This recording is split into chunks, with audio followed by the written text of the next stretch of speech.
ಶ್ರೀಗಳಿಗೆ, ಅಧ್ಯಕ್ಷತೆಯರಿಗೆ ಹಾಗೂ ಕನ್ನಡ ಪ್ರಕೃತಿ ಬಡಾವಣೆಯ ನಿವಾಸಿಯರು ಸೇರಿದಂತೆ ಸಮಸ್ತ ಕನ್ನಡಿಗರಿಗೆ ಕನ್ನಡ ರಾಜ್ಯೋತ್ಸವದ ಶುಭಾಶಯಗಳು. ಪ್ರಸಿದ್ಧ ಕವಿ ಕುವೆಂಪುರವರು ಹೇಳಿದಂತೆ, ಕನ್ನಡಕ್ಕೆ ಹೋರಾಡು ಕನ್ನಡದ ಕಂದ, ಕನ್ನಡವ ಕಾಪಾಡು ನನ್ನ ಆನಂದ, ಜೋಗುಳದ ಸಿರಿಯಿದು ಮರೆಯದಿರು ಚಿನ್ನ, ಮರೆತೆಯಾದರೆ ಅಯ್ಯೋ ಮರೆತಂತೆ ನನ್ನ ಎಂದು ಹೇಳುತ್ತಾ ನನ್ನ ಭಾಷಣವನ್ನು ಪ್ರಾರಂಭಿಸುತ್ತೇನೆ. ಪ್ರತಿ ವರ್ಷ ನವೆಂಬರ್ 1ರಂದು ಇಡೀ ರಾಜ್ಯದಲ್ಲಿ ಎಲ್ಲ ಕನ್ನಡಿಗರೂ ಸಹ ಈ ದಿನವನ್ನು ಮರೆಯಲಾರರು. ಕಾರಣ ಇದು ಕನ್ನಡ ರಾಜ್ಯೋತ್ಸವ. ಆದರೆ ಈ ತಿಂಗಳೆಲ್ಲ ನಾವು ಈ ಶುಭ ದಿನವನ್ನು ಆಚರಿಸುವುದು ಸಾಮಾನ್ಯವೂ ಸಹ. ಈ ದಿನವನ್ನು ಅರ್ಥಪೂರ್ಣವಾಗಿ ಆಚರಿಸುವುದು ಮತ್ತು ಯುವ ಪೀಳಿಗೆಗಳಿಗೆ ಕನ್ನಡ ನಾಡಿನ ಇತಿಹಾಸ, ಸಂಸ್ಕೃತ, ಕಲೆ, ಭಾಷೆಯ ಬಗ್ಗೆ ಅರಿವು ಮೂಡಿಸುವುದು ನಮ್ಮೆಲ್ಲರ ಆದ್ಯ ಕರ್ತವ್ಯವಾಗಿದೆ. ನಮ್ಮ ಕನ್ನಡ ನಾಡನ್ನು ಶ್ರೀಗಂಧದ ನಾಡು, ಕರುನಾಡು, ಕನ್ನಡಾಂಬೆಯ ನಾಡು, ತಾಯಿ ಭುವನೇಶ್ವರಿಯ ನಾಡು ಎಂಬೆಲ್ಲ ಹೆಸರುಗಳಿಂದ ಕರೆಯುತ್ತೇವೆ. ಹಚ್ಚ ಹಸುರಿನ ಸುಂದರ ಬೆಟ್ಟ ಗುಡ್ಡಗಳು, ನದಿಗಳು ಹರಿಯುವ ಸಾಧು ಸಂತರು, ದಾಸರು, ಶಿವಶರಣರು, ಕವಿಗಳಿಂದ ಕಂಗೊಳಿಸುತ್ತಿರುವ ಕನ್ನಡ ನಾಡು ಎಂಬ ಹೆಸರಿಗೆ ಒಂದು ಧೀಮಂತ ಶಕ್ತಿ ಇದೆ.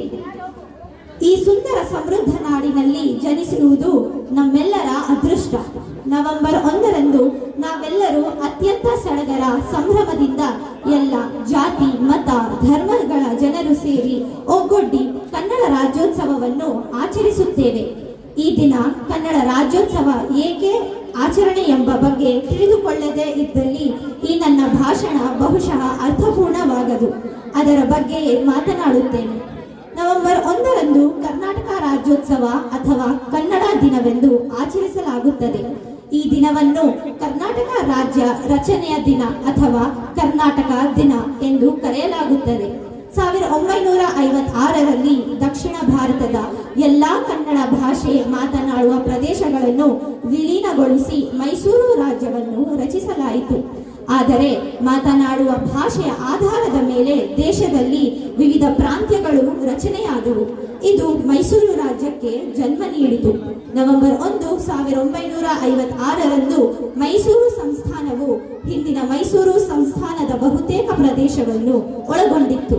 ಉತ್ತರ ಕರ್ನಾಟಕರು ಮೈಸೂರು ಹೆಸರನ್ನು ಉಳಿಸಿಕೊಳ್ಳಲು ಒಲವು ತೋರಲಿಲ್ಲ. ಏಕೆಂದರೆ ಇಂದು ಹಿಂದಿನ ಸಂಸ್ಥಾನದ ಮತ್ತು ಹೊಸ ರಾಜ್ಯದ ದಕ್ಷಿಣ ಪ್ರದೇಶಗಳೊಂದಿಗೆ ನಿಕಟ ಸಂಬಂಧ ಹೊಂದಿತ್ತು.